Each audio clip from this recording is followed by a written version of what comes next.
more people coming into the meeting, and that will be wonderful. We are delighted to have you all here this evening. My name is Michael Thompson, and I'm your City Councillor. I like to remind myself that I'm your employee, actually, because that's really what it is, and you're my many bosses and so on. And I have altogether about 120,000 bosses, right? And you're all very important in terms of what we do in the community. And so it's always great to hear from you. And so I'm delighted that you're here this evening for this town hall meeting. And this is an opportunity for me to update you on a number of things, but it's more importantly, it's an opportunity for you to ask questions and to comment on matters in the community and so on. So I'm so delighted that you're here. Just before we get started, I'd like to just read the land acknowledgement. The City of Toronto acknowledges that we are on the traditional territory of many nations, including the Mississauga of the Credit, the Anishinaabe, the Haudenosaunee and the Chippewa, and the Wendat people. And it is now home to many diverse First Nations, Inuit, and Métis people.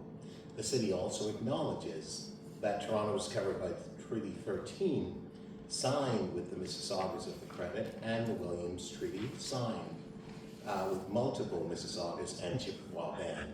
And so, again, I want to welcome you to tonight's meeting. And again, just to remind you that this meeting is an opportunity to share with you some of the amazingly exciting things that are actually happening in our community. And so, one of the things I'd like to start off with is just how many of you have actually ridden Line 5, which is the new crosstown? Good number of you. And your experience has been fantastic. I see the thumbs up. And I wanted to start off with that because I've ridden the line as well, and it's been extraordinary. Now, it's taken us 15 years to get here, and I say us because, as you know, the TTC in the city is not the builder of the line. The line's actually built by Metrolinx, which is the provincial government. But nonetheless, the line is working smoothly. The residents, many residents who I've spoken with, who are in fact have taken the line, have all expressed just really positive things. In fact, the TTC is coming out with a report that will actually provide additional information to the broader community with respect to the experiences that everyone is actually having from the crosstown. I also want to let you know that great amount of work is actually taking place at the moment with respect to the BRT, the bus rapid transit process, and line that it's actually going to facilitate an easy flow with respect to traveling on the bus between Kennedy Station and the Scarborough Town Center. As you know, the SRT has actually seen its usefulness and so on.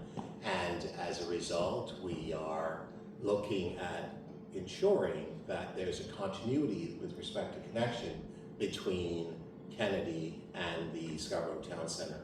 In fact, I had moved a motion some time ago to ensure that the TTC provide the initial funding for the design of the right-of-way, and there's a great amount of work that's actually taking place. We've allocated approximately $100 million to have this system in place, and that work is actually in place. We are scheduled to perhaps see, and again, this is construction note, the completion of the line by 2020, so to the end of this year, and or perhaps early in 2027. And so we will actually see that coming on stream, and so will provide greater facilitation for our residents to be able to traverse between the 2 points, which is Kennedy Station and then the town center.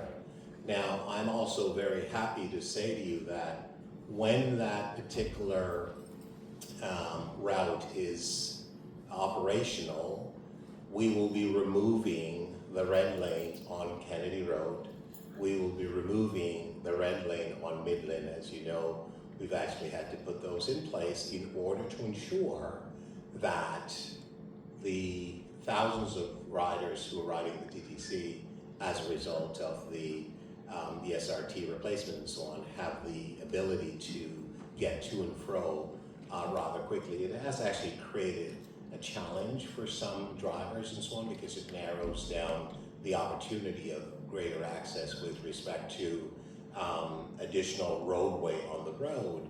But the fact of the matter is that it has actually created a tremendous opportunity to create that engagement and so on. And so by the end of this year, we should see the BRT in place. And I think that it's extremely important to recognize the conversation that had taken place prior to this line being put in place, as well as the fact of the matter is that council's recognition in terms of putting in the resources, which is the funds, to have this system and this line in place. So I'm really delighted with respect to that.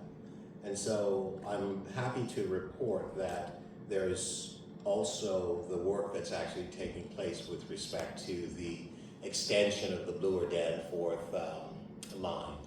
In 2004, 2005, I started the campaign with respect to on-track, and some of you may remember that. We started the campaign, which is to create the on-track campaign in order to convince the provincial government, and of course the city government as well, to expand the Bloor Danforth line into the greater portion of Scarborough. As a result of that, there is a tremendous amount of investment that's actually pouring into our community. This very area, the Scarborough Centre area, we've completed the secondary plan, which has taken us some time to put in place. That plan indicates the amount of development that's going to take place in the area.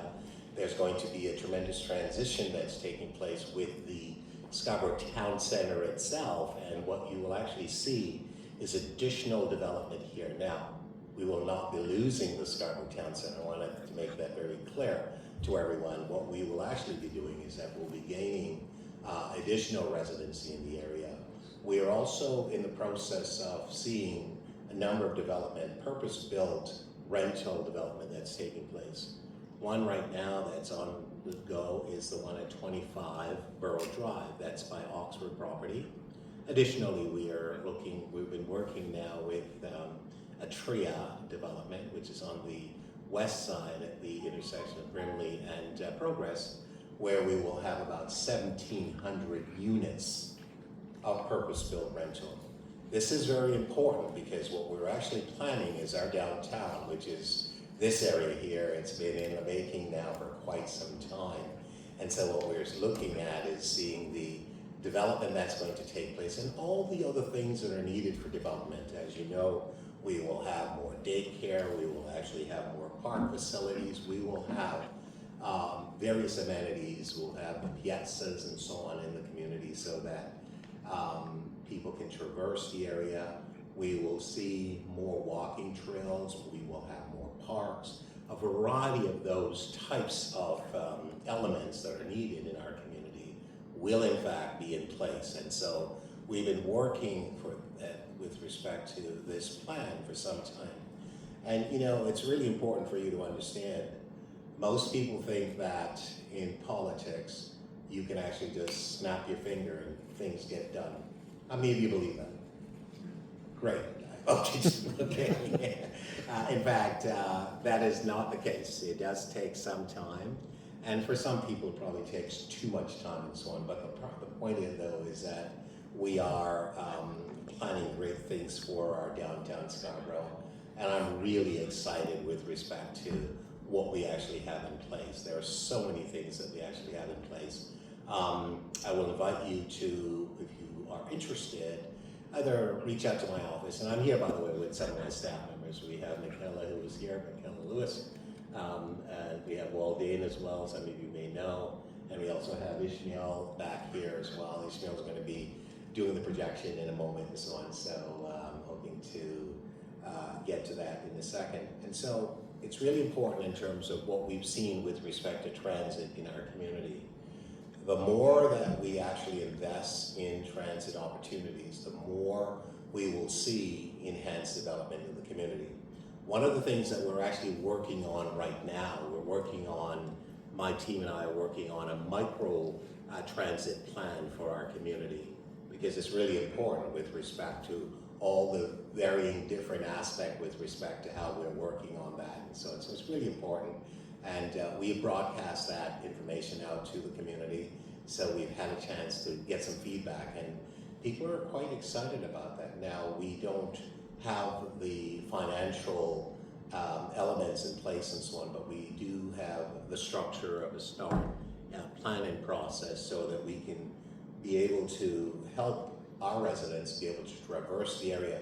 Because it's one thing to talk about transit to move you from point A to point B, which, let's say if you were at Kennedy Station and you want to go to Bloor and Yonge or across the city.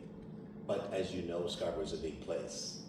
And so it is really important for us to be able to have transit allows us to be able to traverse our own community and so on.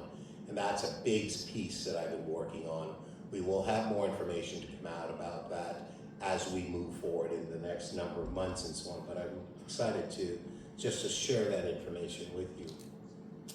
The other area that we really need to have some conversation about, and I just wanted to touch on that briefly with respect to how we are addressing the issue around housing. There is a huge issue, as you know, very complex in terms of the need and the resources and the costs and so on for housing. And so we are actually planning as a city to do more. We are becoming much more flexible with respect to the work that's actually being done. What do I mean by flexibility? I mean that the planning processes that we've seen over the years in municipalities, not just Toronto as such, but across the province, and in fact, perhaps across Canada, those plans are being changed dramatically to ensure that there is more opportunity to build quicker, faster, and to, of course, address the issue around things like permitting and the time it takes and so on to get shoveled into the ground. And as we know, unless you have shoveled in the ground, you actually can't build. And so it's extremely important as well. And so we have a variety of things that are being done by the City of Toronto. I know that you've heard about the fourplexes, the sixplexes and so on. There are no sixplexes that I'm supporting actually in our community at this particular point in time. There is only a pilot that's actually taking place in northeast Scarborough. Across the city, there are a number of wards who are entertaining the aspect with respect to sixplexes and so on. And so what I wanted to do is just to do a quick run through in terms of where we are and what we're trying to do with respect to housing. And it's one of the subject matters that very prevalent in the news. You hear the mayor talk about housing, you hear the premier talk about it, the prime minister, a variety of politicians and so on speak about this. But I think as residents, you know, because we see the experiences and the challenge that we have in the city, whether or not it's someone who's homeless. In the City of Toronto, we have the stock that is insufficient for the needs. We have over 110,000 people that are in need of housing across the City of Toronto. So we have a total rental stock in the City of Toronto, which is actually, how many, can everybody see the screen? Yes? Okay. Is it possible to make it bigger? Well, you can see it here from there. I can. Okay, that's fine. So I'll just go through it. So we have done some work, my team and I, looking at the needs of housing, specifically here in Scarborough, quite frankly, and across the city. As I mentioned, there's about 100,000 plus people that are waiting for housing, and currently the wait list for RGI is that number. But here in Scarborough, it's about 22,000 that are currently waiting for affordable housing in Scarborough. And in our area here, the wait list is significant because it continues to grow. It is not a static list, it's a very dynamic list, and it continues to grow. And I'm, for one, is quite concerned about that. So we want to make sure that we give this more attention so that we can address this particular issue. The total rental stock in our community, it's Scarborough, it's about 75,800 that are here. And approximately, this represents about 27% of the housing stock in the city, rental housing stock in the city of Toronto. There's about 280,000. And so it's really important for us to look to see how we can address that in terms of going forward. So it's extremely important. We have approximately 8,200 Toronto community housing units that are located here in the city. There's about 41,000 units across the city of Toronto, and it's obviously, we know that this isn't enough, but I just want to give you a precursor as to the fact that we are quite familiar with respect to what the numbers are. We're quite familiar with respect to what the challenges are, and we're quite familiar in terms of what actions it needs to be taken. I use the term familiar because I think when I was a boy, they were talking about the need for more housing, and that continues to be a conversation. So I use the word familiar because it's really important that we understand it. I also just wanted to give you just a bit of overview with respect to some of the average rents for the different types of units here in our community. And so we've looked at the average monthly rent here in Scarborough, and we see that for studio units, apartments, it's about $1,249 compared to the city average, which is about $1,400, almost $1,500. For one bedroom in Scarborough, it's about $1,862. And in the greater part of the city of Toronto, it's over $2,000, about $2,044. We see a one bedroom a two bedroom in Scarborough, it's about $1,954. And in the greater other areas of the city, it's about $2,055.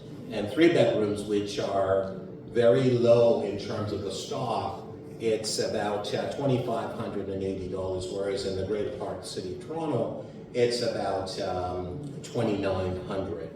And so it just demonstrates to you sort of the variation and differences. And imagine in terms of your income, if you are at a minimum wage, it's next to impossible even to find accommodations to rent.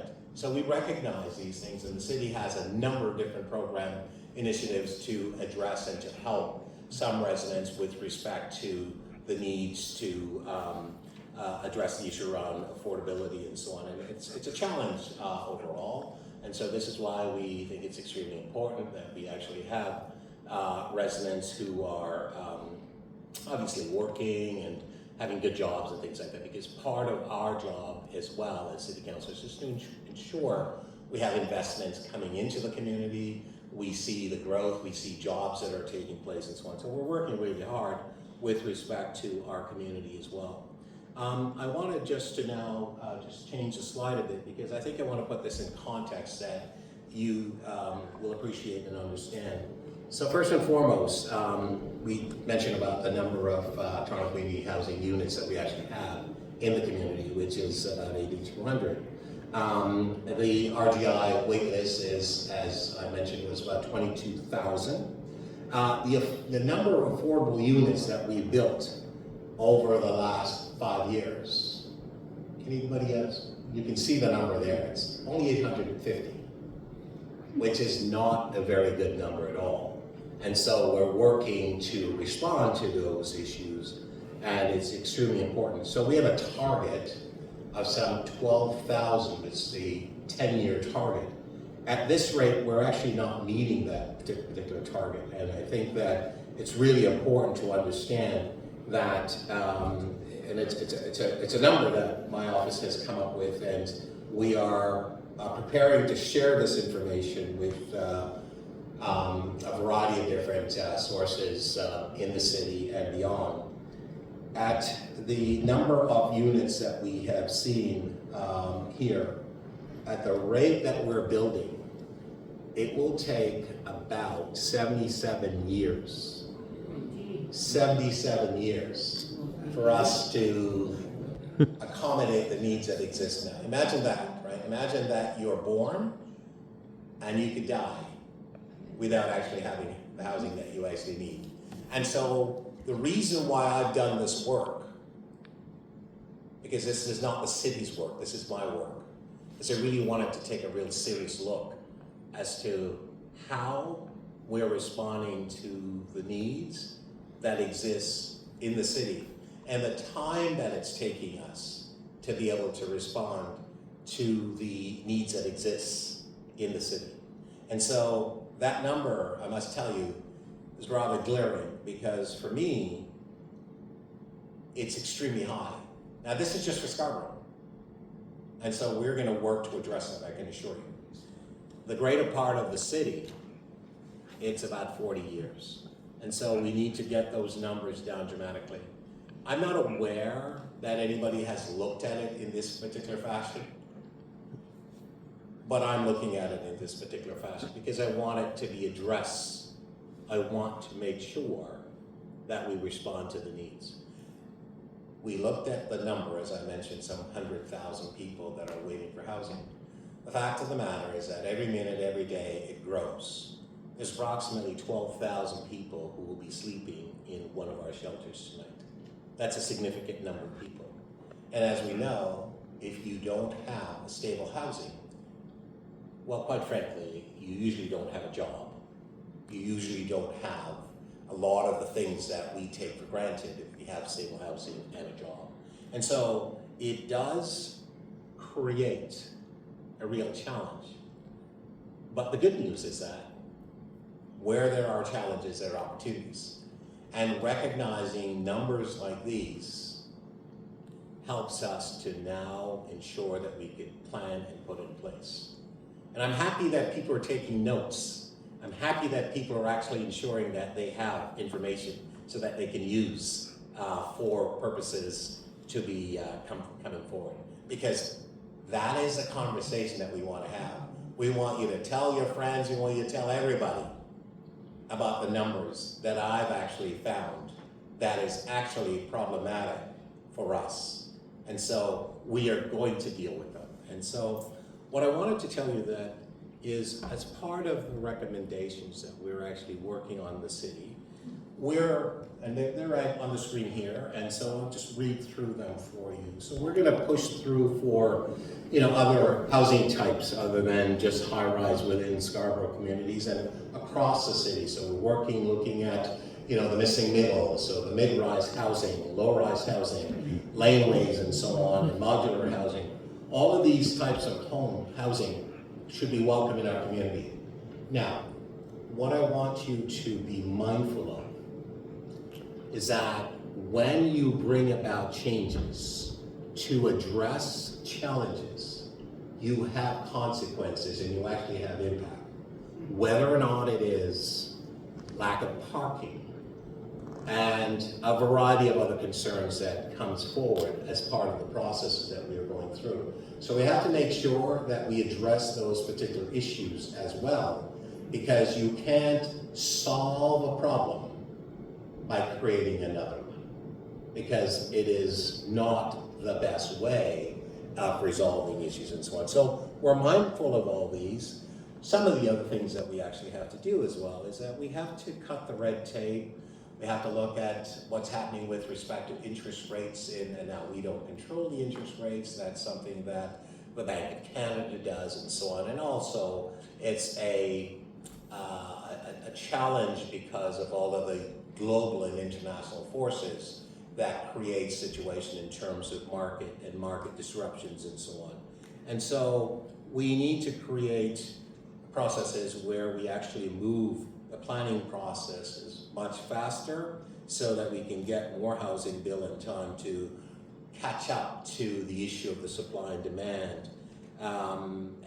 We also have to work with other levels of government in terms of the investments that we actually have to make into housing because of the fact that it is such an important issue, and the numbers themselves don't actually lie, because it speaks to the need that exists with respect to our city. Now, it's not unique to Toronto. I want to make sure that's clear.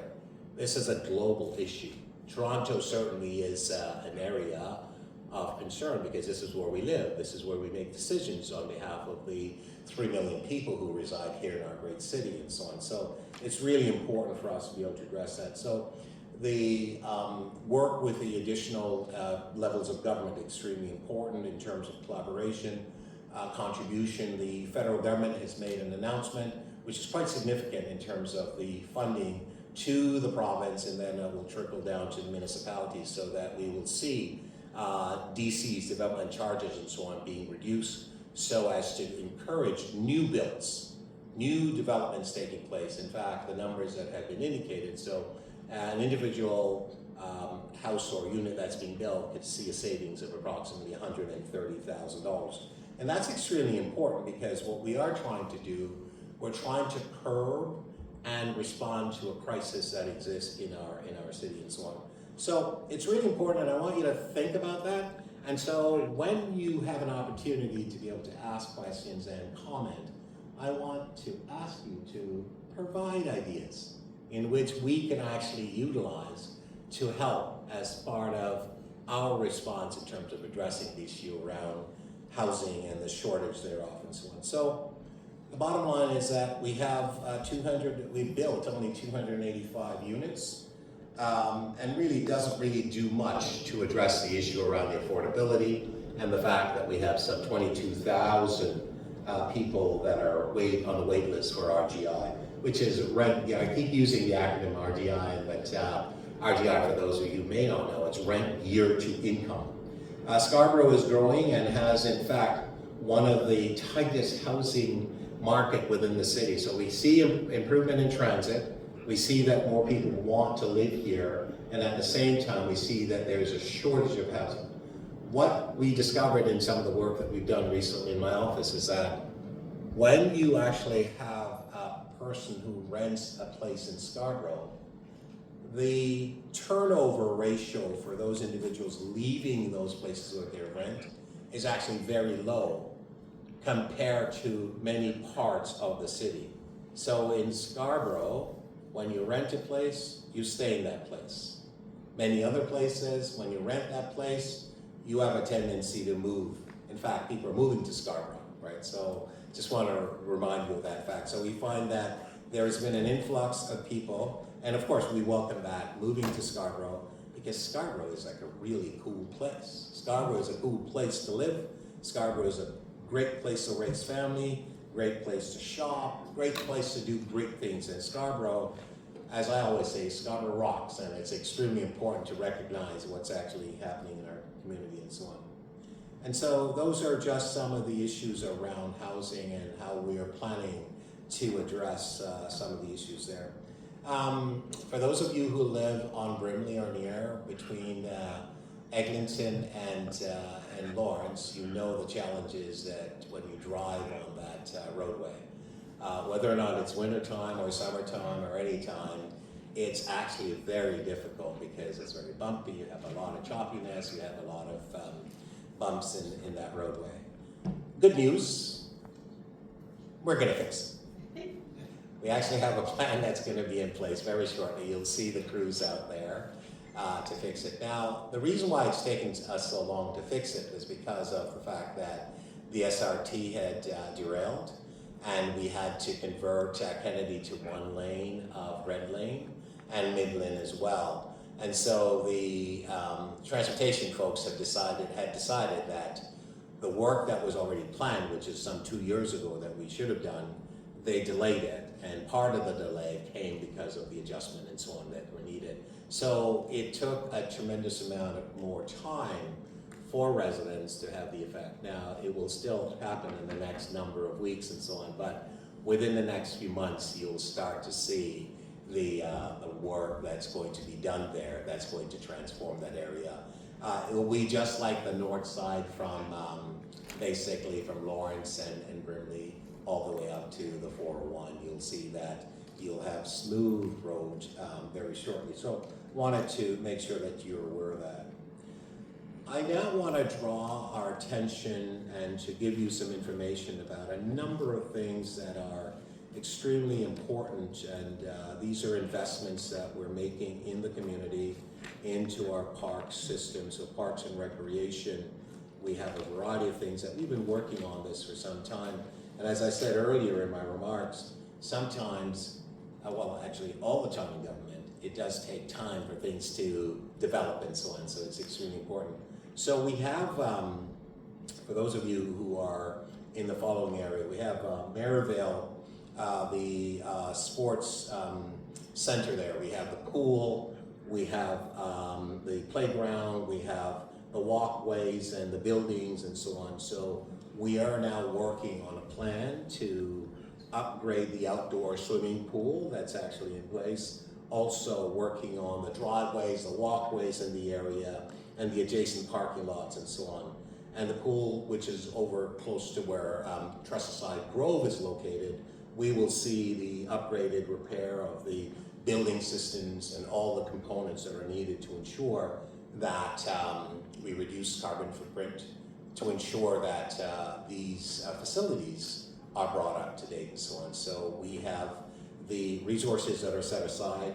Work is actually now in the design and procurement process, and we will hopefully see the finished construction by spring of 27 with respect to the overall work that will be done there. Of course, in the meantime, the area will be fully functioning so that residents in the area will be able to utilize the facilities. Of course, it will be safe. The Birkdale Ravine Bridge replacement, for some time now, the bridge has actually been out of commission, and we have been working on looking at the replacement of the bridge. Now, it's complicated by the fact that the TRCA is a partner with respect to the ravines and many of our parks, and so we've been working with the TRCA. We're looking at a tender for the final design of the bridge going out in the summer here of 2026. Construction will start in fall, and then we will have spring of 2027. The bridge should be fully operational for residents to cross and to traverse the bridge. I will also tell you that what we've seen, and I know Jillian, you're familiar with this and so on, so that with the cherry blossom trees in the area. Many years ago, I went to Japan and had a meeting with our sister city, Sagamihara, the mayor of Sagamihara, Mayor Kayama. And we were approaching our 30th anniversary with respect to that relationship. And that relationship was formed and started by late Mayor Joyce Trimmer. And so we continued that relationship. I mentioned to the mayor that we need to forge that relationship and sort of sanctify it where we have something really tangible other than, you know, these infrequent visits and things like that. So we agreed that they would pay half the cost, and we, City of Toronto, would pay the other half the cost, and then we would plant 50 cherry blossom trees. And we had an orphan space in the Birkdale Ravine, as you know, by Pomeroy there. And we planted 50 of those trees. I'm very proud to say that those trees have bloomed and blossomed over the years. And I would say within the next, I guess for the next 3 weeks or so, 3.5 weeks, for a whole week, you can go and visit. And it was just amazing, the fragrances that we have in the park as well. We'll be doing an event there to welcome new visitors and so on. But what I wanted to tell you is that we've had challenges of people trying to find the location. I mean, you know, if you go to Hyde Park to see the cherry blossom trees and so on, they're fully available. We will be having more signage, wayfinding this year. In fact, I just met with the general manager of Parks and Recreation over the last week and a half, and we have thrashed out and ironed out a great plan to ensure that visitors and residents and so on, well, residents who know where the area is, I mean, you know that already, but so many people coming, and the cars are parked everywhere, so we also have a plan to deal with that as well. This is to minimize the issue of all the vehicles parking, sometimes blocking people's driveways and so on, and also to minimize the safety risk and safety concern for everyone in the community. And so that I'm really excited about, because the cherry blossoms are just absolutely lovely. We're also going to be seeing improvements with respect to Glamorgan Park. I've been working with city staff now for some time. We're looking at a one-dimensional cricket pitch that will be at this location, Glamorgan Park, which is basically up at Kennedy Road in the 401. Now, we've had to work with the Ministry of Transportation in order to ensure that the balls themselves would not impact any traffic and so on. So that took some amount of time, and so we will see the completion of the construction of this new cricket pitch, which is actually in the design stage right now, and we're looking at hiring the teams. But at towards the end of the fall of this year, we will see the pitch. The great opportunities. There's a lot of young kids living around that area where cricket is their number one sport. It's not soccer, although soccer is important, but cricket is really important to them. So we are creating this opportunity for the young people in the area. And in addition to that as well, we're creating more walkable area and connecting the pathways in the park so that the seniors and others will have more benches and more facilities there. So we are making great investments in our community to ensure that our community become more livable, because that's extremely important. The other area that we're actually looking at investing in is at Jack Goodlin Park. I have been working now for some time to put in place a new splash pad in this particular area and redeveloping the playground. That is going to be a really big facility. The basketball courts that are there now, we're working with the city, and in fact I had been working with the Premier to get some investments to actually redo the court and so on, and I'm happy to say that resources are going to be coming in place so that we can see this. So we see the refurbishing of those facilities. We did them probably about 8-9 years ago, and they're now in need for a refresh. So we're actually doing that. We'll be relocating the bocce ball courts that are actually there. We'll be putting in new lighting and the pathway and so on. So this is really to remind all of you that we are mindful of what's needed in our community. We continue to invest in our community.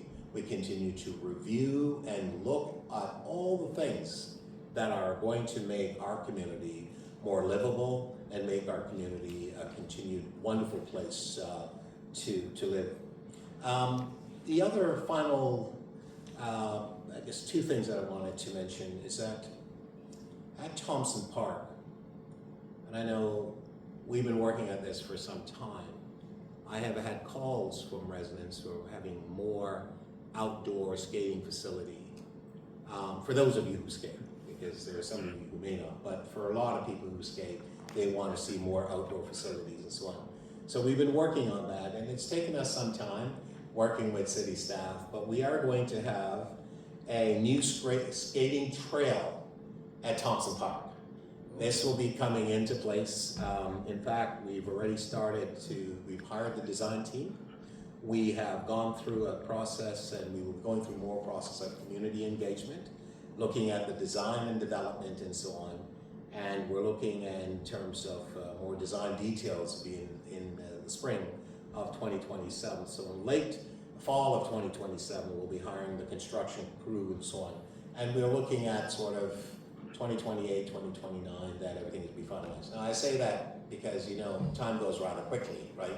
And it does take time to actually put everything in place. So there's a whole process that we have to go through. But I'm really excited because if you look at a variety of places across the city where you have some of these outdoor trails and so on, they are just fabulous. And I think that for Thompson Park, it will actually add additional dimension to the parks, along with the network, riding and biking and walking and so on. it will be a place where we will have great winter activities and so on. And I think it's extremely important because you have 4 seasons. And sometimes people like to shorten them to 3.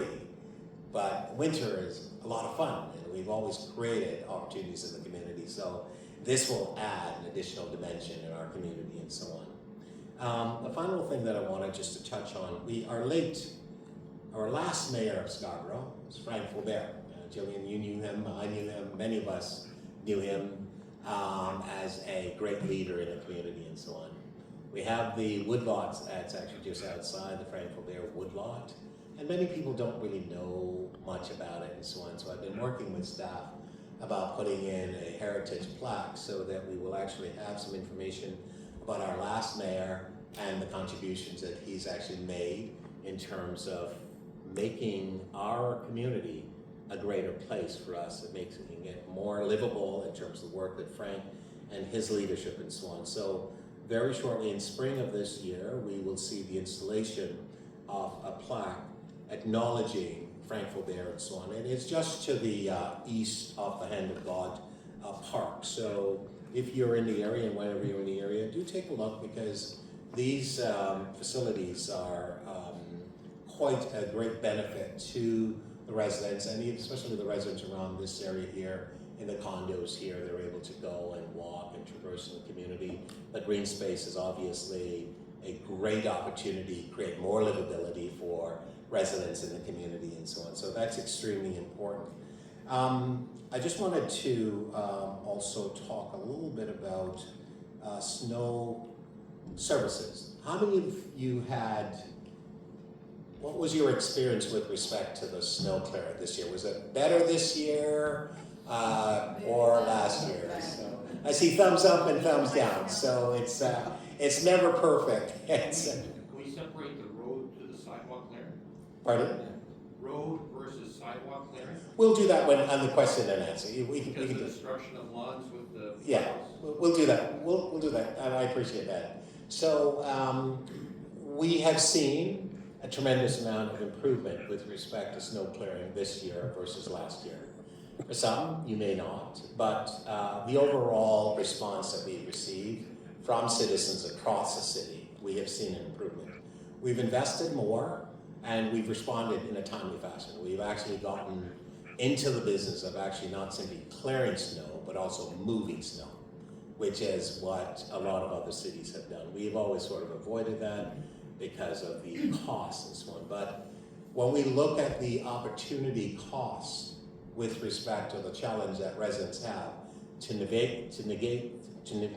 navigate the city during the snow and the storms versus a situation of investing and removing it, we thought that the cost of removing wasn't as high, quite frankly, as the cost to the residents, delay, whether or not you're going to appointments and what have you. So great effort has been made by the mayor in terms of providing great leadership with respect to addressing these particular issues. And I fully support and endorse the action that the mayor has taken. And I can say to all of you here, I've seen a tremendous amount of improvement with respect to the snow clearing. And it's part of my job is to assess that for you. But at the same time, is to hear from you where issues have not been as you thought it would be. The gentleman spoke a little bit about separating the sidewalks from the roads and so on and so forth. I want to just say that with respect to that, and you can speak to that later on, sir, there's no problem, I just want to speak to that a little bit now.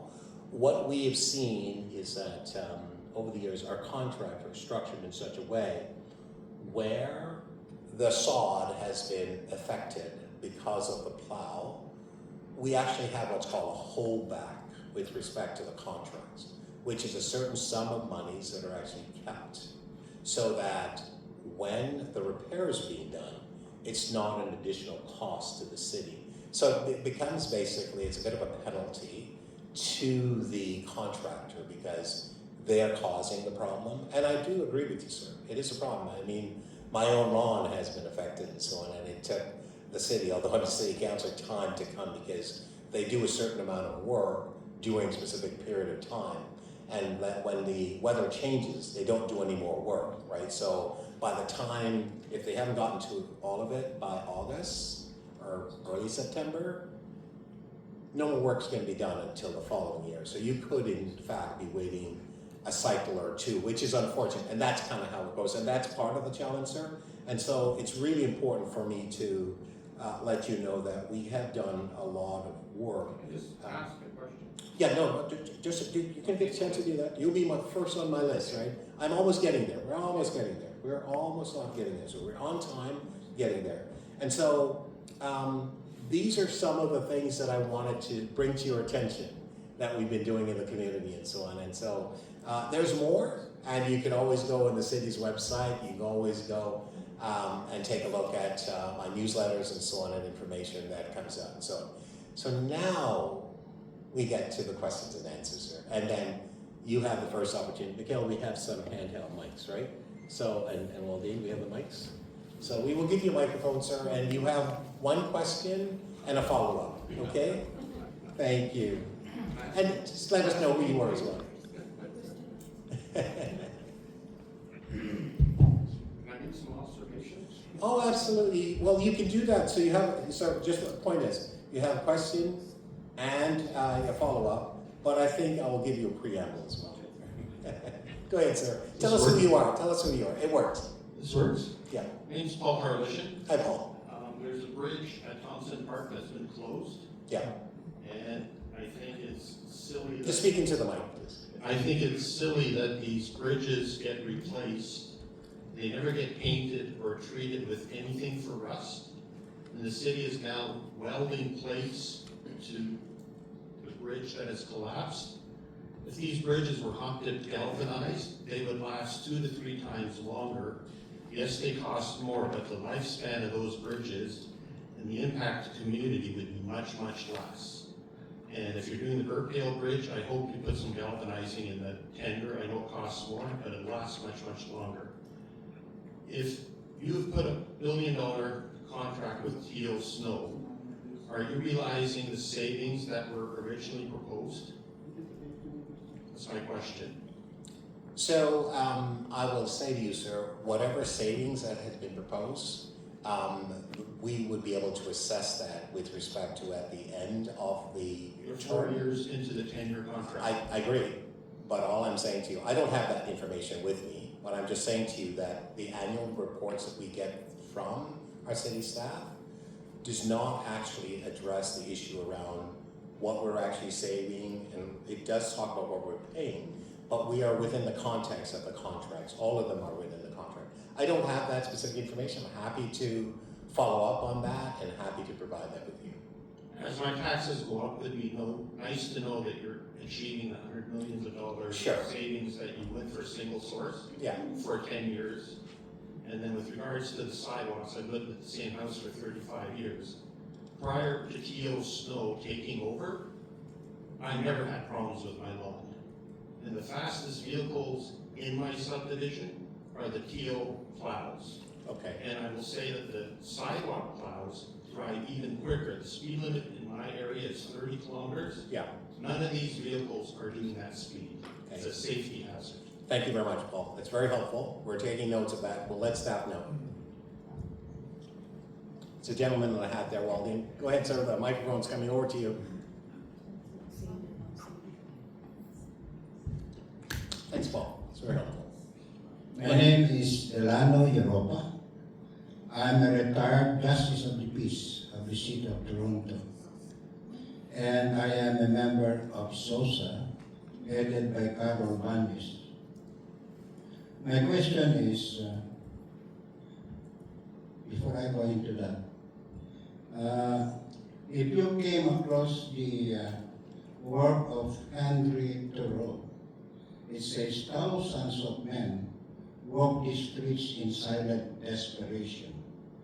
That is the condition of those who cannot afford to buy a house now. So do you agree with me, Councillor Thompson, that that saying is true?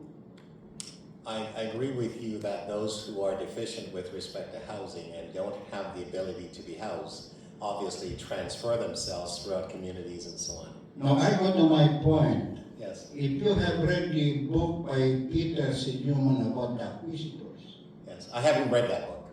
heaven, you should read that. Thank He you. cites Conrad Black, we are familiar with that name, of course.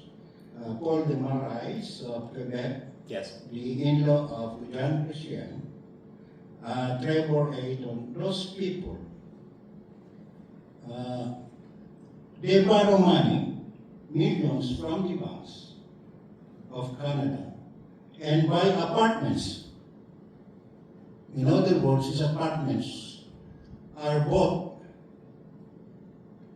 through the loans from the so banks. what is your question, sir? And my question is, do you have any regulation which would stop flipping apartments so that developers or owners cannot gain unlawfully? Right, thank you very much for the question, sir. Thank you. Yeah, no, so I'm not aware, go ahead, Wally, you get the mic. I'm not aware of the inference that you just communicated in terms of flipping apartment. There was a time many, many years ago where a number of businesses have actually tried that and in fact failed. And I know that the provincial government who would regulate that came with regulations and so on. There are companies now that are actually buying vacant stock. There is nothing illegal or improper about that. What would be illegal, what would be improper, would be if they were to then bring those particular product to market and then charging exorbitant rent for those and so on, because we would see a response with respect to that. So I think that what we see here in terms of people buying units and renting them, there are regulations and those regulations are in place. So I'm not aware of that now taking place. I'm aware that many, many years ago, situations like that. I don't know if it was Paul Desmarais or anyone else specifically, but there were companies that are doing that. I'm not aware that it's actually taking place in the degree that you have. I am aware that there are companies buying vacant units, which they can do. What they do with it and how they do it has to be within the context of regulations. So I hope that that's helpful to you. Okay. Well, then we have a question very, very back. We'll sort of meet you halfway. Yeah. Thank you.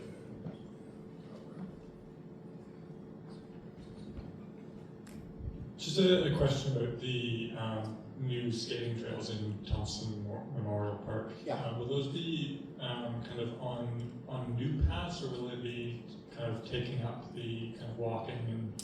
No, it won't paths in the be. winter? Well, I think it's really important for us to understand that we don't actually create conditions where we lose assets. We want to gain assets. So the area itself will not be impacted with respect to the trail, no. So all the existing paths will still be used? 100%, absolutely. Thank you. Yes, just a statement. My name is John Akins. I've been in Canada since 1977. When I first got here, pertaining to the snow, we used to have great snow. I mean, humongous. So much so that you couldn't even walk out your house. This year, I think that it was close to that kind of snow that happened. And I believe that the city that was dealing with the snow dealt with it in a manner that was just excellent. There was trucks that were moving snow from morning right through till the next day, 24 hours a day. They didn't stop. And so I think the contribution helped. I saw that malls and things like that were putting snow in areas that cars were being used and was being transferred to places like over Cherry Beach and Mississauga and other places that where trucks were taking it daily, round the clock. And I must say, that was excellent. On the other hand, there was a shortage with salt. Yes. And that was a major setback because there was freezing parking lots were we're not able to. Can I just interject there, sir? Yeah. Do you mind? So there was a shortage in salt, not for the city of Toronto. There was a shortage in salt for those contractors who were responsible for salting those malls and so on, which is not the city's responsibility. City had enough salt, but there was a shortage. You're absolutely right. I just Yes, wanted to add. and most of the salt was being shipped from Quebec City. And so even for the 407 and things like that, it was still a shortage. Yeah. That came in a little late. But I just wanted to let you guys know that clearing the snow was just tremendous. All right? Thank you very much, sir. Questions, comments, show of hands. There's a gentleman here. Walden's going to be right with you soon. You're good?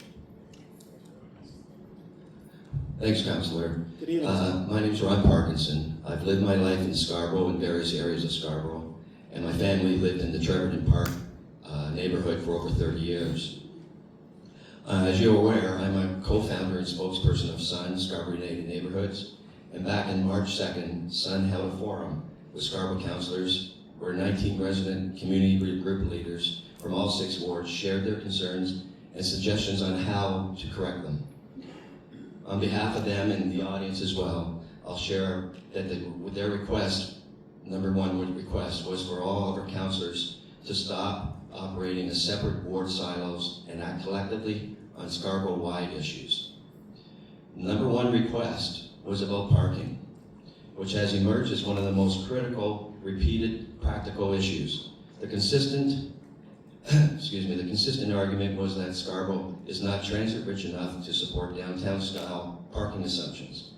Effective 2022, in one motion, the city created a parking crisis on our Scarborough streets when it approved the elimination of minimum parking requirements for new developments. Here's the short list of requests from the Scarborough residents. Number one, pause the elimination of minimum parking requirements for new developments in Scarborough until better transit is introduced.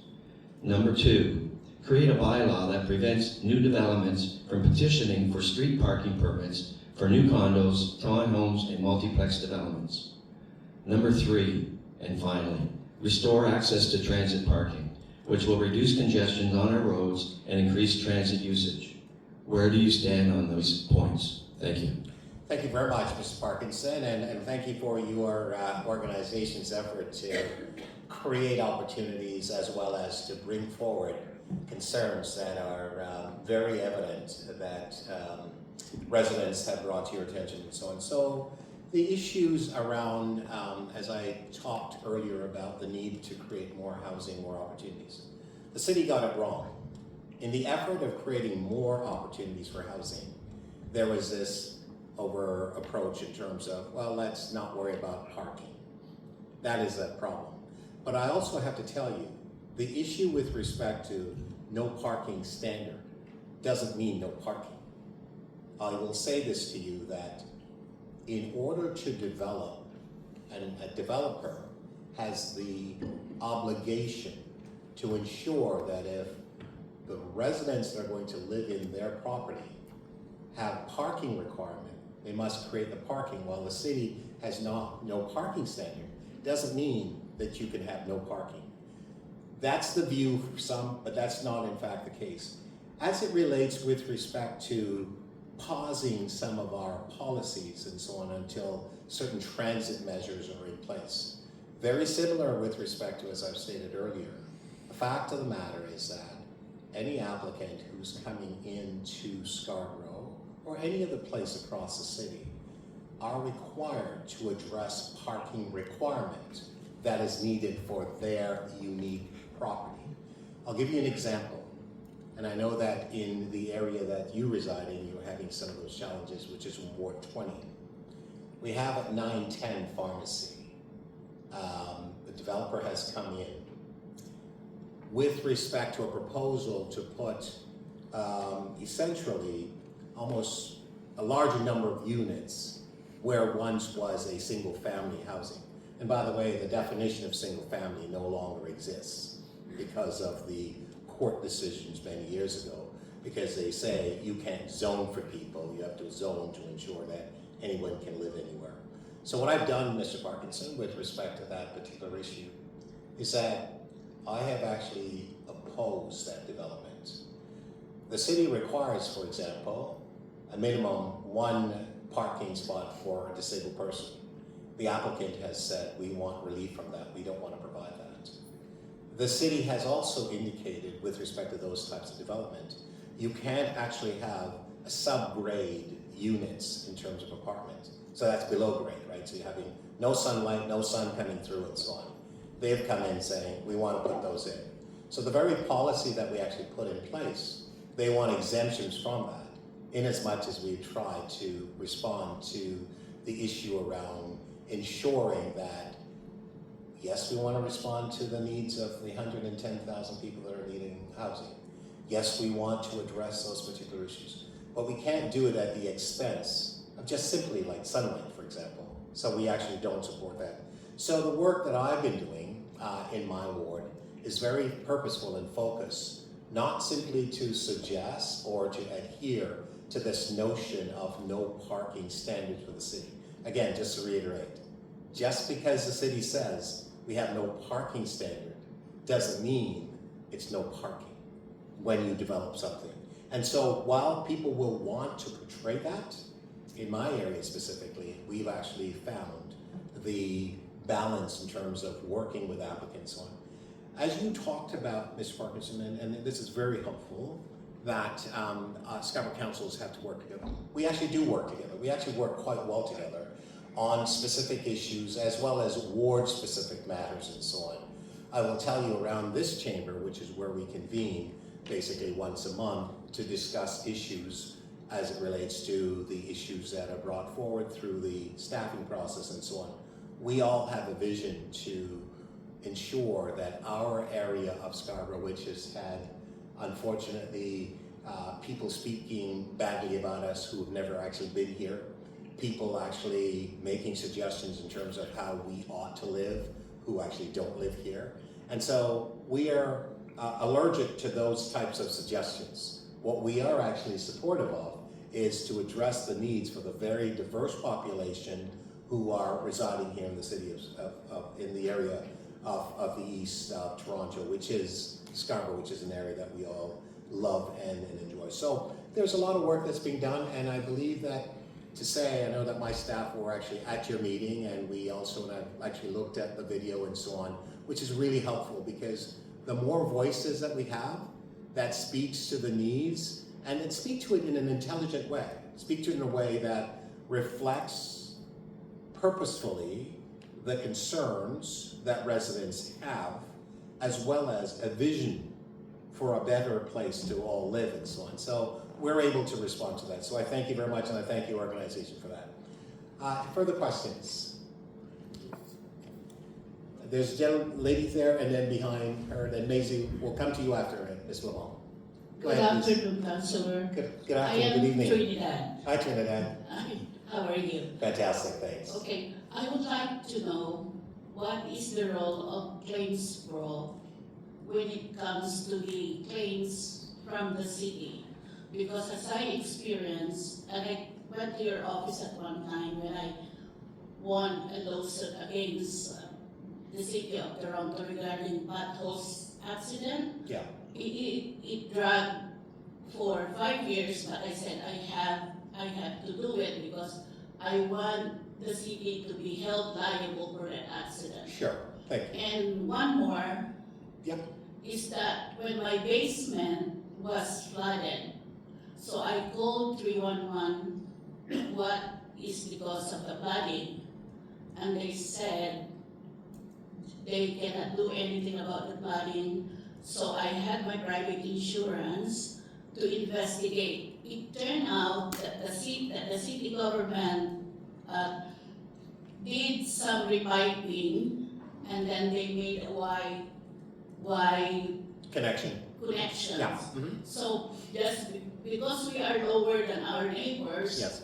their waste comes to us, and it was awful But we were not successful because Claims Pro gave us the runaround. And it was because it was very filthy and all this, so I was forced to have my private insurance do it for us.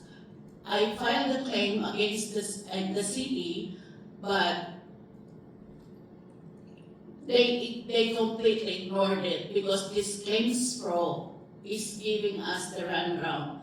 What can you do, like in terms of like enough for the housing? What I'm saying are the services that is due to us. I got you. Right? Yeah. Okay, so I went to Walden to, when I won a case, I went to Walden to hunt him. I don't even know who's. Give me an opportunity to respond to you then. Yeah. Okay, well, then you can grab the mic. So thank you very much for that. I'm quite familiar with your case, as you know. So I'm not familiar so much with the basement piece. That's a new piece for me. But as it relates to your lawsuit, and by the way, congratulations. You're 1 out of 2. You're batting 50% with the city. You won one and you lost one, right? And so, with respect to, since you've asked me the question in a public forum, like I would not normally address this type of question in a public forum, but since you've asked me in a public forum, I'm going to respond to it in a public forum, right? So, the good news is you brought this matter to my attention maybe a week ago or 10 days ago at the most. We've responded to it. We've spoken with legal. Legal has actually indicated that they're going to work with respect to processing. I received the You got it? Excellent. So congratulations on that. All right. So to the question that you've asked with respect to Claims Pro. Claims Pro is a independent company that actually does work on behalf of the City of Toronto in terms of assessing, in terms of going through the process when an individual makes a claim. So individuals, for example, if you slipped and fall on one of our streets, or if you blew a tire or damaged your rim when you're driving in our street and you wanted to sue the city, the process goes through Claims Pro, which acts as a contractor for us. We pay them a fee, they do all that work for us and so on. When you make a claim, there's a whole process that you go through in terms of making the claim, like anyone else, right? And so their job is to make sure that they do the investigatory work that needs to be done, follow through in all the processes of the claims and so on and so forth, because the city is not set up for that particular work. Most municipalities have what would be defined as an agent to act on their behalf. Claims Pro is that organization that does that actual work for us. So it's like any other insurance company, as part of the process in terms of the work that they do for the city, they will go through and making sure that all of the I's are dotted, the T's are crossed, and they will evaluate, making all the determination and so on. So their job is to actually act on our behalf.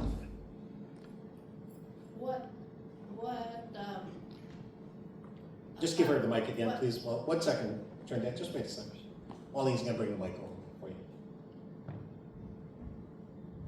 I was wondering why they are, during the trial, I am just wondering why they are being represented by the city, by the city, like the lawyers from the city. I would say that it's a conflict of interest, right? Yeah. Okay, so, well, you have to remember, they're acting on the city's behalf.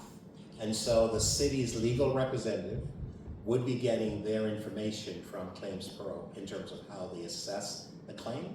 And so they would be acting in concert with respect to Claims Pro. So that's how that works, all right? So I thought I saw a hand, you're welcome, Trinidad. I thought I saw a hand up. Did I see a hand up there? I'll come back to you again, Paul. Go ahead. I think there was a lady up there. Oh, Maisie is next, and then there's a hand, very lady at the top. Thank you, ma'am. Go ahead, please, Maisie. Yes, my name is Maisie Lalong. I live in the Jefferson Park neighborhood.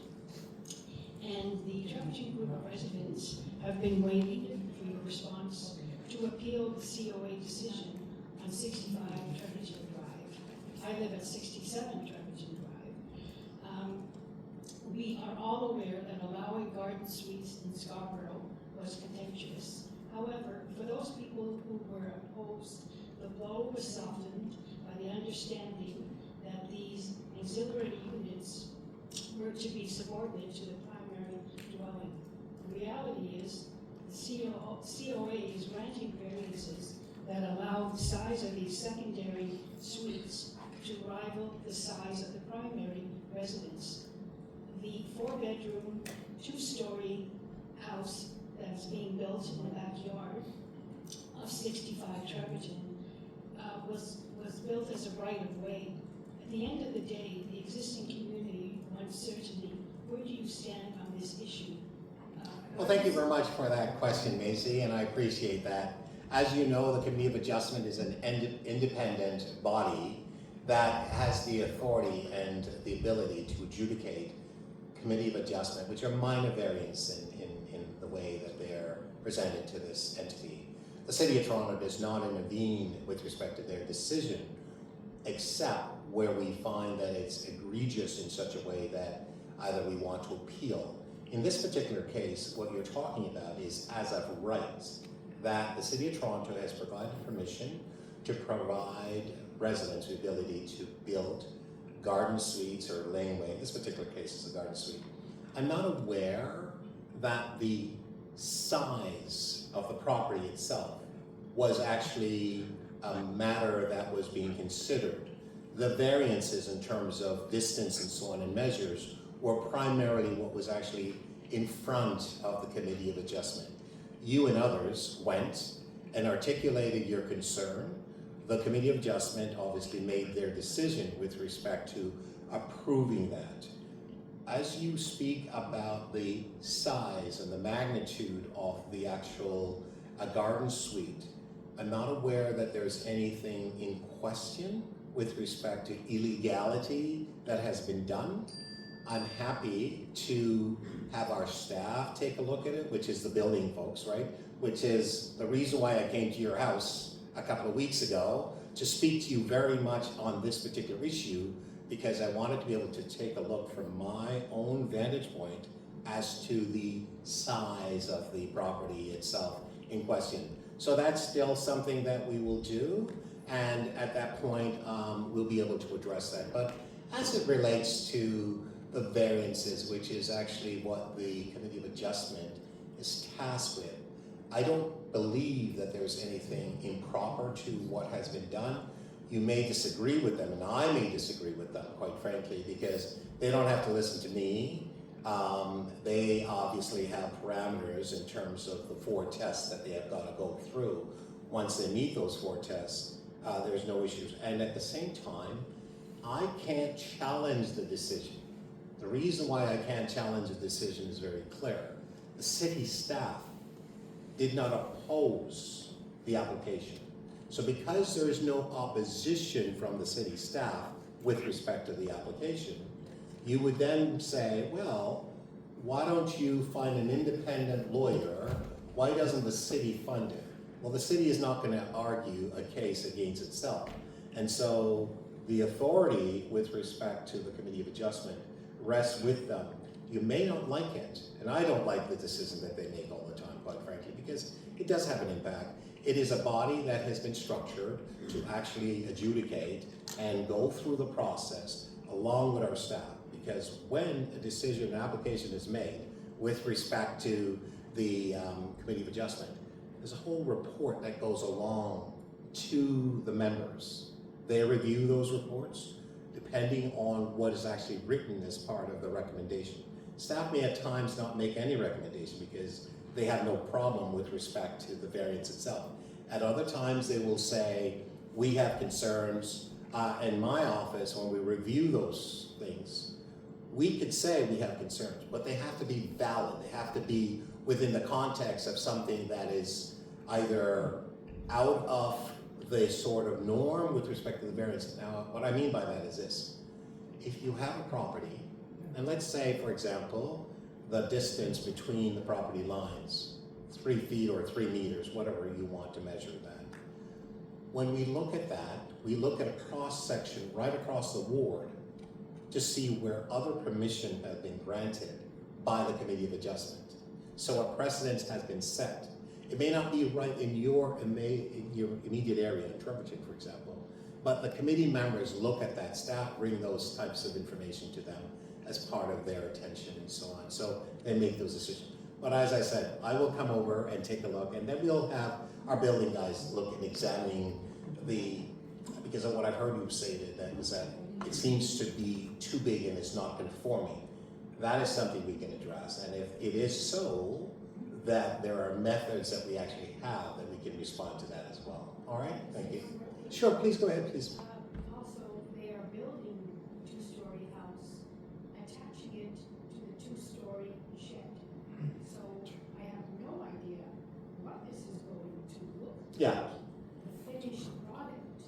I mean, it's a shed. That's fair. And so as I said, what we want to do, we'll have our building examiners, because part of the process, when anyone comes in with an application to build something in the community, we have a whole series of professional folks who will assess and come and check and so on. And before final sign-off takes place, it has to meet the design specification that's been supplied to the city, and it actually has to be congruent to what has actually been put on plan. So while things are happening, I hear, because you're a neighbor, you see it right then and there and so on. So I understand the concern that you have. What as I committed to you, is that we will bring the planning folks out and the sort of the building folks out to take a look at what's actually happening, because it's ongoing now, right? And so no final sign-off has taken place and so on. So thank you very much for that. I'll come back to you. Waldine, go ahead, please, lady, and then we'll come back to Paul. Good evening. Thank you. My name is Satna Sharma. I'm a co-founder of Toronto Girls Sports Association, and I founded that because there's a lack of opportunity and access for girls in sports and women in sports. Very exciting news about the Maryvale Park expansion. However, in my youth, Maryvale Park was had a key role by hosting the youth softball. It was where we played youth softball. Now it's all adults. Or like you mentioned, there's a lot of cricket players. The current Scarborough Baseball Association has several genderless teams, but I would encourage you to go to the parks that they play and take a look around and ask yourself, do they reflect the residents that live in the community? Because they don't. You're getting residents that are coming from outside of the GTA, because the cost per player is minimum $1,500. And from the stats that you presented, people are living in poverty if they're waiting for TCA. What is your question, ma'am? My question is, number one, what are you doing to increase access for the residents in your area to play sports? Because sports can be a tool for hope. And secondly, my question is regarding the policy for flag raising. I'm an immigrant child to two Indian parents. My dad was a British Indian cricketer, so he went through the flag raising there, and when I hear that, I was quite disappointed. So any insight that you could provide? I did do my research and I read that the mandates is what you presented, so anything you could provide. Thank you very much for that. We've met before, have we not? We have. Yeah, and you were supposed to meet with me to talk to me about girls playing sports as well. I don't think that meeting ever took place. So before I do that, I have to meet with you with an organization. So I did go through Scarborough Baseball, and what happened? They sent me a cease and desist to stop. Oh. So hence why I co-founded Toronto Girls Baseball Association. And from there, I also looked around. Yes. Do I want to be the one woman surrounded by men? Oh, No, I don't, Councillor. Thank you. Respectfully. Thank you very much for that, ma'am. I am actually very supportive of sport activities for all gender in our community. And in fact, all of the different organizations that come to permit and use a city space, we encourage that. Whether or not you're from Scarborough or elsewhere, there's a whole permitting process and so on. I've, over the years, had people come to me, for example, the Scarborough Sharks, which are the girls' hockey, and they have actually grown that sport. In fact, a number of years ago, I chaired the hockey task force for Scarborough because there was a decline with respect to the number of people playing hockey. of all different backgrounds and so on. So we've worked to respond to that. We've seen an increase in that. I will simply say to you that I have no idea why the relationship with you and that organization, but I will simply say to you this: the City of Toronto has been working extremely hard to promote sports of all kinds. We know that there are leagues and they're led by individuals, volunteers and so on, who work to put those in place. When those leagues come forward, and as well as what we do with Parks and Recreation to encourage more activities and so on, that's something we do on a daily basis. We encourage more people to play. As you relate to the issue specifically to gender specific being girls, I think it's really important for you and others who are really interested in advocating for that to collaborate, not just with me as a local councillor, but with others as well. Happy to engage and happy to forward any of the ideas that you want to bring forward, because I'll say this: having activities in sports, it's a great thing for all people. Great for your mind, great to help you to obviously be a better student, help you to be a better citizen, and help you to do so much. So I'm all for that. Now, as it relates to the flag raising, I'm not sure the context of your question, whether or not it was that you disagree or agreed, but I will simply say to you this: I seconded that motion very proudly. Stand with that motion very proudly. What transpired and what's been transpiring with respect to flag raising at City Hall, and we're not the only municipality who have actually banned it, but what has and then some has allowed it to take place, which is fine. But what we have actually found is that we found that it's becoming a political situation where we actually have flags that are not recognized by anybody but wants to be flown at City Hall. Well, we can't have that, quite frankly. We have conflicts that are taking place around the globe. We're being asked as City Council to essentially take a position. I submit to you that there's no reason for us to take a position. What we should be taking is a Canadian position. I don't worry about where people come from. I don't worry about what their cultural norms and requirements are. What we do is that we respond to everyone who has a significant need and respect to the cultural norms and the particular opportunities in terms of working with different groups of people. We do that every single day. But when it comes to a situation where we're being asked to take a position to respond to conflicts around the globe, it is not something that I believe that we should be doing. One of the things that I've learned over the years is that as a municipality, we have become all things to everybody. The problem with that is the following. We're basically venturing into uncharted areas where we actually have no business of being in as a municipality. When government was formed, in particular this government of our municipality, there were two things that government were required to do. Do you know what those two things are? Anybody? Ron? Any idea? Okay. I only call on you because I know how active you are, so I wasn't picking on you or anything. Anybody? Number one, less government. That's a good one. That's a good one. But that's not wrong. That's wrong. Housing and healthcare. Pardon? Housing and healthcare. Pretty close, yeah. So water and transportation. Water and travel. That close. Well, I mean, it's close because you need to have transportation in a place where you can walk or drive to your house, and healthcare is really important. Protection of everything, Yeah, so those are the two things. Now, I only bring this up just to simply say, put in perspective. As a municipal government, we are into housing, which is great because we have to be. We do your utility, we do all types of things actually that is a necessity.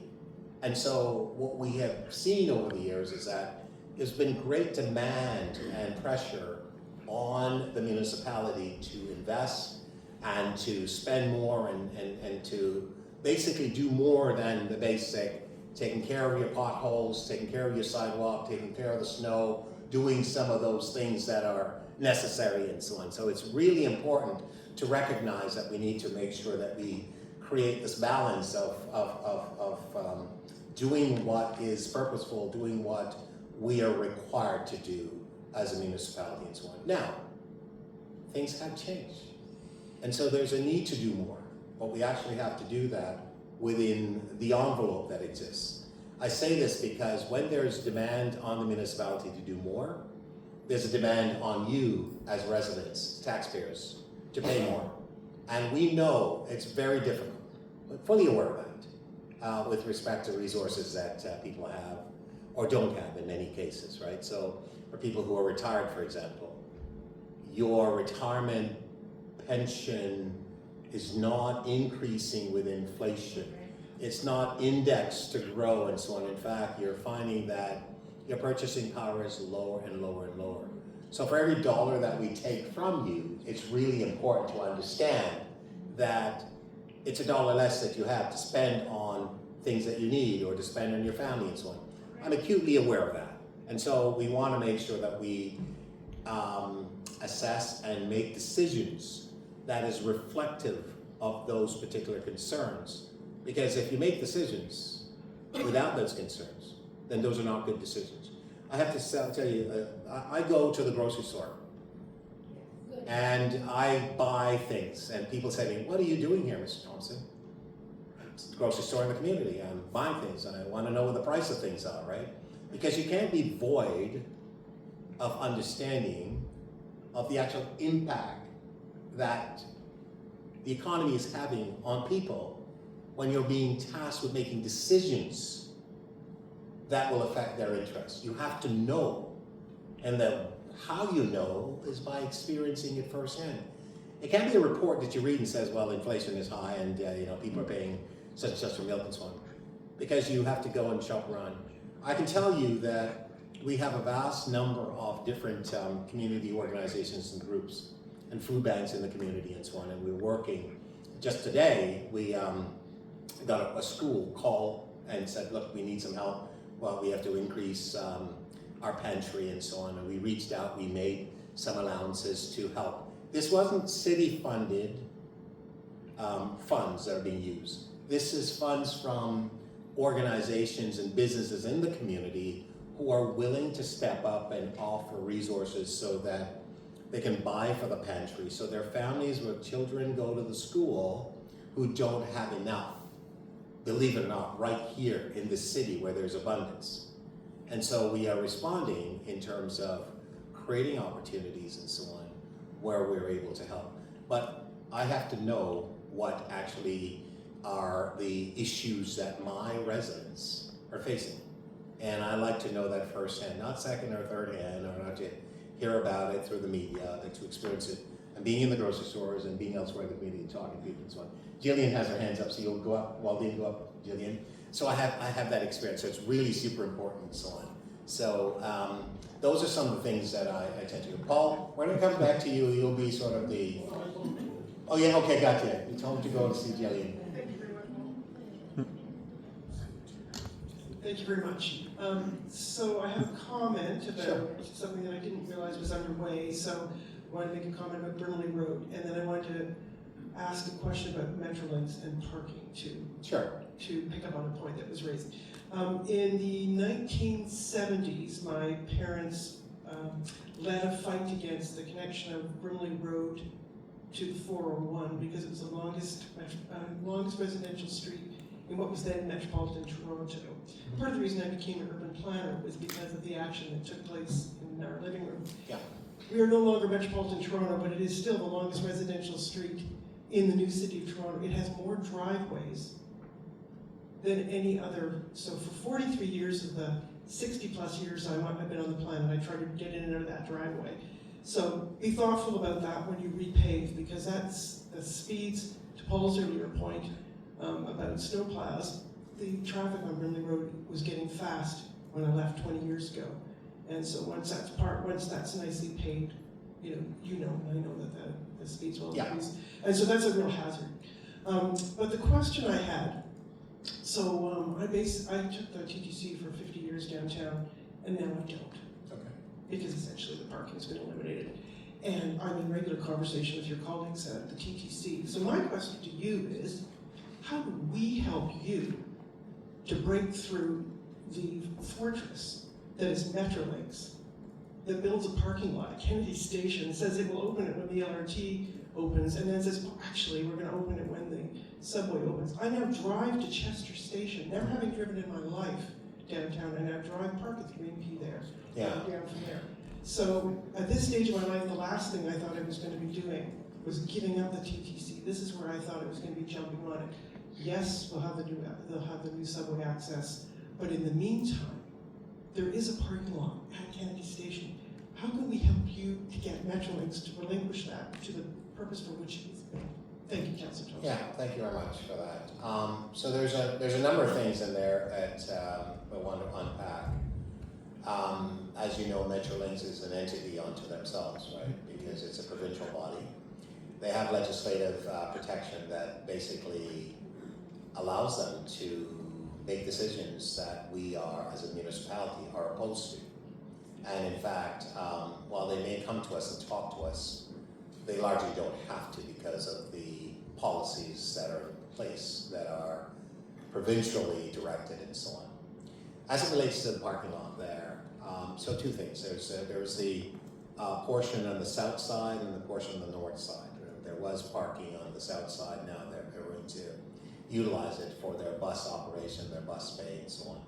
On the north side, we have been working with the developer applicant for 2444 around addressing the elimination of what will be the parking lot as it is now. There's going to be housing. There's going to be 600 units there. That's going to be co-op housing, right? And which is really important that we need that. In my meetings with the developers and the organizations at the Federation of Co-op Housing, they talked about what they're looking at doing with respect to parking. As you know now, if you go to the Scarborough town center here, or many malls across Yorkdale and other places, they will have counters. They'll tell you green light, red lights. They'll tell you how many spots are available in this section, or if there's no spots available. I have asked the developer to look at how we can address that issue, because you're absolutely right. If you want to take the subway from Kennedy Station in a winter day and want to drive to Kennedy Station, you do that at your peril because there's no place to park, right?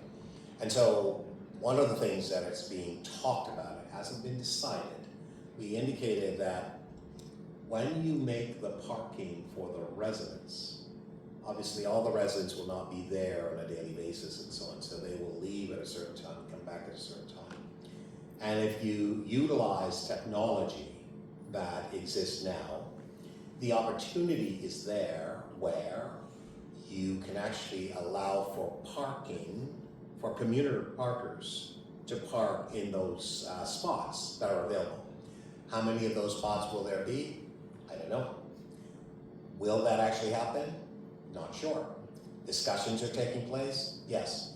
And it came down, Gillian, to money, because they said, well, if we spend $6 million to address the parking issue, that's $6 million less that we actually have to address the housing issue on the backdrop of 110,000 people needing housing and so on. We had talked about Warden as it relates to the lot there. And the TTC had said, well, Warden's available and so on. I know you're shaking your head because it really isn't, quite frankly. Back to 1974, I'm going backwards in my transit access as opposed to Forward, absolutely. And so one of the things that I spoke about earlier on, we are trying, my office is looking at a plan. In fact, we're working diligently on it, where we create that last mile or last few kilometers as such, where we have a more mini form of transit that will help you to get to that location. That's something that we're working on now. I invite anybody who wants to steal the idea to go ahead and steal it, but we're working on it. So it's really important in terms of the program. So the idea here is that there are places around the world that does exist, particularly late at night, for example. If you're a woman, you're coming off the subway, and you need to get to, I don't know, even if we need to get to Trevorton, maybe. Well, you have to walk through the plaza, walk through the alleyway there in order to walk onto Trevorton. Well, fact of the matter is that it shouldn't be like that. You should have the ability to have a connection to take you into your subdivision, in fact, right in front of your home and in vicinity to that. I've looked at some of the things that they've done in Korea. In Korea, all of their transportation system is governed under the same element. All the taxis, everybody, it's one element and so on. Whereas in Canada, that's not the same thing. Finland has a somewhat similar situation as well. Not all of it, but some of it. But particularly as it relates in Finland, for example, you have private transportation systems that traverse the roadway and interconnect with respect to the government's transit system and so on, which really works. And I think we have to think about things a little bit differently from a functionality perspective, not simply how we make money, but what are the needs? And I think for too long, we haven't really addressed those needs. And so we are now, obviously, and I say it for too long, but there's been effort. It just hasn't been unique enough. It hasn't been sort of coordinated enough. And there's a lot of conversations that's taking place now with municipalities across this country, not just in Toronto or the GTHA, if you will. There's a lot of that conversation that's taking place. So it's really important for us to recognize that. And our society is changing, of course, right? There are more needs, there are more things that are required. The way people work is quite different. I was the city's first night mayor, and one of the things that we talked about was how to create, an urbanization in orphan space, to make it more interactive. But more importantly, we talked about how do we get people to work.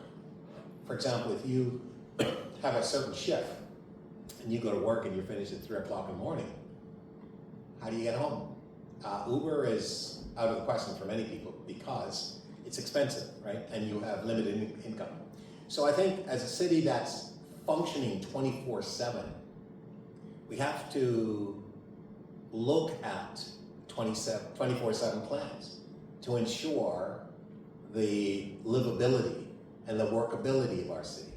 Those are some of the things that I know that I've been working on to bring that forward, so that we don't simply consider, or it's absent from our thinking as part of how we, look at building out our cities and our communities and so on. So it's extremely important for us to address those. And the Metrolink situation continues to be a huge issue. In fact, I think I'm going to be briefed by them in a couple of days on some of the issues here around transit. We have been working with them and trying to work with them on a variety of different things.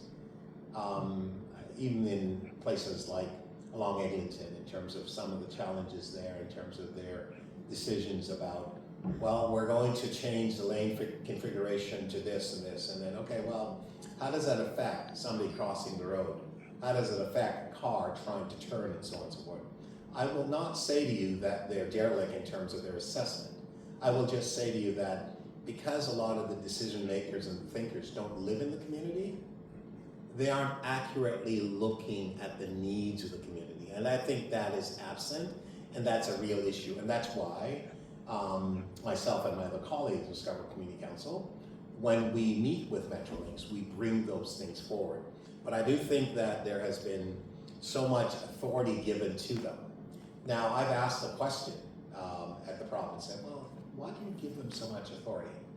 The response I get back is, well, over the years, we've been trying to build transit in the city of Toronto, and every time we set up a transit agency and the authority isn't fully vested in them to be able to make those decisions, to final decisions, there's all this sort of elongated delays, and so on and so forth.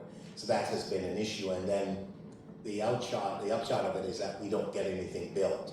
That's the response I've actually gotten back from some of the folks who I've spoken to at Queen's Park and so on. I think it's really important for whether or not it's a government agency or government in general to be reminded as to what their responsibilities are, what their roles are, and who do they work for, right? They work for you. And so your issues, your challenges are all our challenges. And so we need to understand them.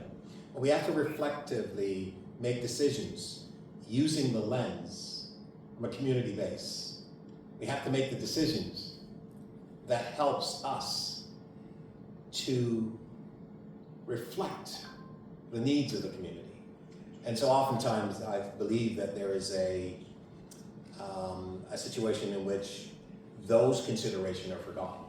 Our job as local councillors is to ensure that those situations are not forgotten and that they're relevant. We'll come to you in a second, sir. And so we're trying to address those, and it's a long process because it isn't like a straight line.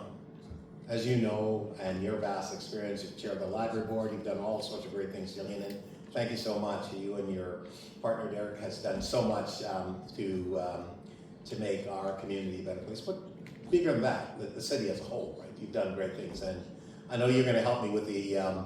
And we're planning just for, and I'll make this announcement now. We are actually going to develop a technology hub right here in the Civic Center.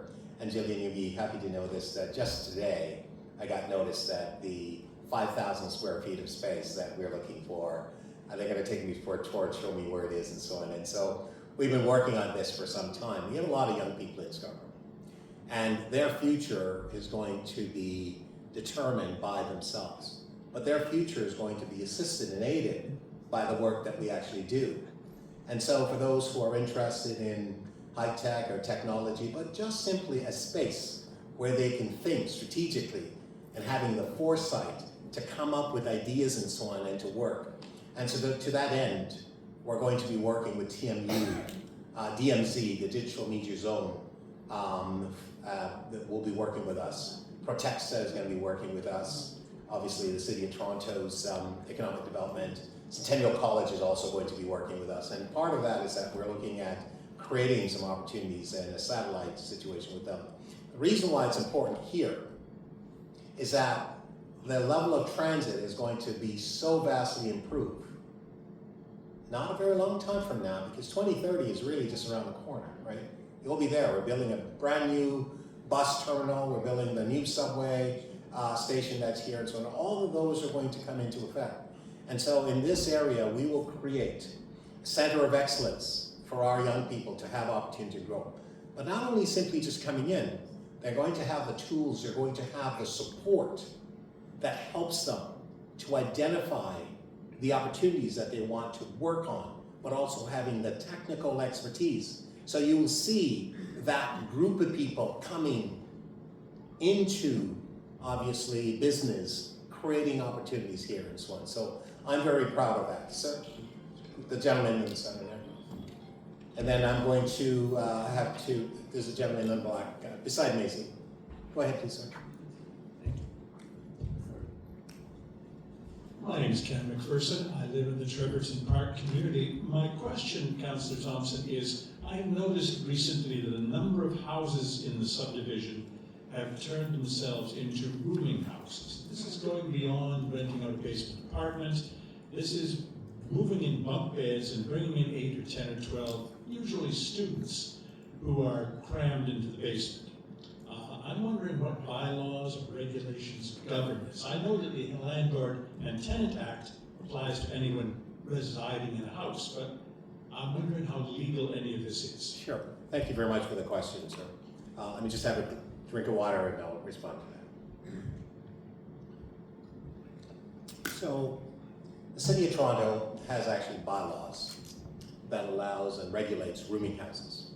If you are a legal rooming house, you are signed up, the city knows that you are such, and they look at the whole building, they look at how the rooms are, they actually go in and someone investigates that, right? And ensuring that if there's 6 people allowed to live there, there's 6 people there, right? And so, in the City of Toronto proper, not taking the Scarborough piece out, you can have a property that is a rooming house that has 12 units. In Scarborough, it's half of that, it's 6. So there are many illegal ones, and when someone spots one, and the experience I've had, many residents will call my office and say, Councillor Thompson, there's an address here, we think it's a rooming house, can you look into it? We actually then send the staff out to look. There's a couple of things that we have to be mindful of. The City of Toronto does not have the right of entry into going in to say, you know, we're here to check. We have to ask permission, generally by somebody who's at the door, can we come in and take a look?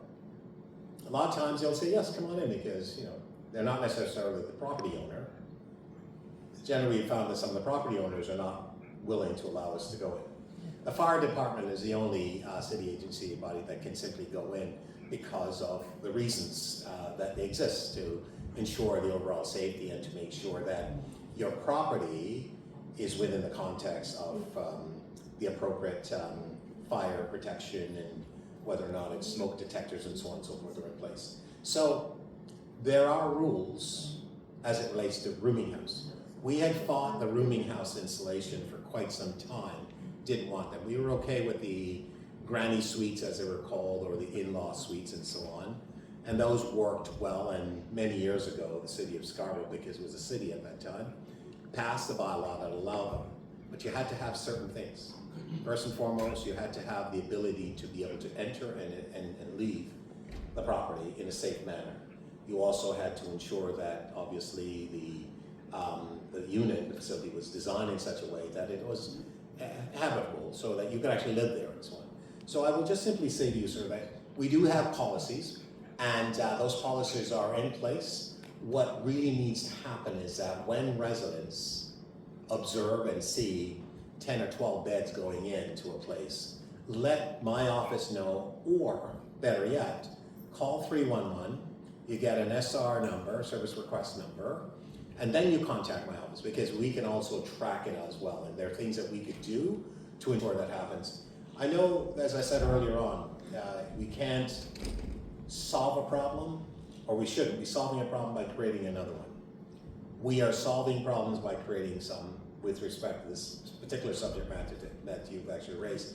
And so what we're actually doing is trying to respond to those and so on. So we are moving ahead. But if you observe any of that, sir, just let us know. Good. Mr. Parker, so I see you have the mic. Will you have another question? Yeah, just one other interesting part. Sure. Employment in Scarborough is important. Yeah. And we know that, and the densification that's coming up, we need people to go with the 15-minute communities type thing. Yeah. We came across where council voted to remove the employment lands in the Consumers Road area, Shepherd on the other side of Scarborough on Victoria Park.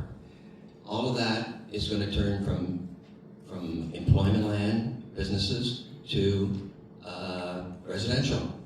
So, you know, it's on the other side of the line, but apparently there's about 6,000 Scarborough employees that could be working in that area. That goes, now we've got 6,000 people that are going to look for work. That's what I was talking about Scarborough as a whole. We need to make sure all our voices are together on this thing and help it, because we got a lot of youth, as we know, that are unemployed, and they need to know now, not in 10 years, what's happening. So I just wanted to bring that attention to you. Thank you very much for that, sir. That's really important. And I will just say, and I don't recall that particular Consumers Road. I know that there's a lot of employment opportunities there now, a lot of residents. I don't recall the actual item per se, because that's not in my ward as such. The local councillors, I think that's Councillor Carroll that's actually in that area. And generally what we found, sir, Mr. Parkinson, is that, Ron, generally what we found, Ron, is that they're not simply just a bedroom development. It becomes a mixed use, right? And so what I want to do is actually check that. And you and I can talk again, because the reason what we're seeing now is that many of the mixed use opportunities, that the way people work has actually changed dramatically. But you're right, we do need employment lands, and we are protecting it. You know, right now our protection is only 13%. And with the, some of the policies, and I say 13% of the city's land is employment land, only 13%, and that's a significantly low number. And it's, yeah, exactly, and the province actually wants to reduce that further. And so we're responding to that, and so it is a big issue, and so it's really important that we do this. And so, thank you very much for that. I'm gonna close, ladies and gentlemen, now, because we're almost there, with just about 10 minutes. There's a few things that I want you to know that are coming up that is important. Next Monday at this time, in this chamber, we will have the Chief of Police here. Mr. Parkinson, I think we sent you a notice to your organization about, yeah, good, thanks. We'll have the Chief of Police here. We'll be talking about safety and so on. We'll also have the division heads of the 3 divisions here in Scarborough. Here as well, we'll be talking about a whole series of things around public safety and other matters relating to policing.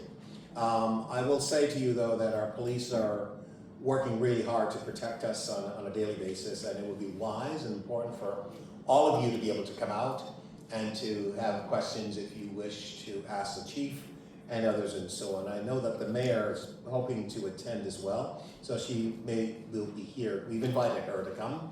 All the Scarborough councillors will be invited, Mr. Parkinson, so you'll be pleased to hear that as well. So it's really important for them to come out and to be here. We have a couple of town halls, virtual ones, coming up. There's one on the 29th of April and one on the 6th of May and so on. And if you want to register for that link, you'll have to contact my office and or send an email to Councillor_Thompson@toronto.ca. We have Environment Days coming up very soon on the 25th of April. That is from 10 a.m. till 2 p.m. and it's going to be at Thompson Park. I think everybody in here knows about Environment Day and so on, what you need to bring and so on. So I won't bother going through all of that as well. We have a mental health forum that Michaela has been working on that's going to take place here at the Scarborough Civic Center on May 13th from 6 p.m. to 8 p.m. We're working with Taibu and others relating to that. I know CAMH is also one of the organizations that we're looking at partnering with for this as well. We have a business forum that's actually coming up. This would be on May the 26th from 6:30 p.m. to 8:30 p.m. here at the Scarborough Civic Center. And on May 26th in the afternoon from 1 p.m. to 4 p.m. at the Birkdale Community Center, we have an interesting event that's taking place. It's being I'm partnered with with a lady by the name of Kenesha Clark, an associate. We're going to do a threat spotter. A threat spotter is a event that speaks to how technology is being utilized to affect the interests of so many people. Basically, all the scamming that's taking place, particularly for seniors. You get a call and you says, oh, Johnny has been arrested by the police. We need you to send $1,000. And you hear Johnny in the background and say, okay, I'll send $1,000. Johnny is not arrested, and you actually don't even have a Johnny, quite frankly, but you think you do. And some of our seniors are being affected in that way. There are also the issues around, people coming into the community and I spot your roof, ma'am, and there's a hole in it. Can I go up to take a look? Oh, you're kidding, there's a hole in my roof. I didn't know that. Oh, yes, ma'am, there is. Go up, come back down, you bring a few pieces of shingles, and you say, look, ma'am, I checked the shingles off. Nothing's wrong with the roof. But the resident thinks that there's a problem. These scammers are scamming them and so on. And so it's a real issue. And so we want to bring forward information about fraud prevention, financial safety and security and so on, and a growing threat that's affecting older adults in our community and so on. Also, of course, identity theft is something that's extremely important. So there's a romance scam. There are all these things that are taking place. And you've seen in the news lately, people have lost thousands and thousands of dollars. And so we want to educate, we want to inform, we want to help people to understand that these things are taking place. I want to make sure that you also know that the Taste of Lawrence returns for its 22nd year, Friday, July 3rd, 4th, and 5th. And you guys will be performing, right? I know it's good. Yes. It turned out I see your hands. So it's really important. Like when I started the Taste of Lawrence in 2004, or it was our first one, the idea there was to really bring people together and there was a changing of the guards in terms of the different cultures and so on. Certain groups were moving out, other groups were moving in and so on, and there were new flavors coming in. People didn't understand it, people questioning it and thought, well, I can't try any of those things. I remember being in a store, it was Nasser Food back in the day at Ward and Lawrence, and there were two Greek ladies in there, and there were particular foods from the Middle East, and they didn't want to try it, they didn't know what it was, and they were afraid of it and so on. And I heard that, and I thought, wow, that's kind of weird. How can we address that? Taste of Lawrence is what I developed to address that. And so it's been going now for 22 years. The vision was obviously to bring people together through food, culture, fun, and it's a wonderful opportunity to see how this vision has actually developed. It is now everybody's festival. It's the largest street festival in Toronto, in Scarborough. And it's significantly ranked high. It's been voted one of the fourth best festival in all of Canada. So I'm very proud of that. Yes. And I don't do any voting. I didn't have the vote on there. And as you know as well, Lawrence Avenue has become a real food mecca, right? Yeah. In 2003, when I first started, what you found was a lot of garbage, a lot of the plazas didn't seem to work in a coordinated way. So I founded the Wexford Heights BIA, and we started that whole process of bringing in the businesses to collaborate and talk to one another and so on. Back in the day, you would find many empty storefronts. Today, I challenge you to find one. And if you do, it's not there for a long time. So many people, Middle Eastern and so on, and people from all around the world have come to this community to make this place a better place and to create really a food mecca. A New York Times actually was in the community some time ago, and they came and they wrote a glowing article about our community here in Scarborough. And I know that we've had varying food bloggers from all across the world who've actually come here and have actually had the experience in our community and so on. So really delighted that there's a lot of changes, a lot of opportunities, a lot of development that's taking place. Our community continues to grow. You ain't seen nothing yet. There's more to come. So I want you to stay tuned and get ready because we have a long way to go. Thank you so much, everybody, for being here. Looking forward to talking with you again. Thank you. Hopefully see you all on Monday night. Thank you.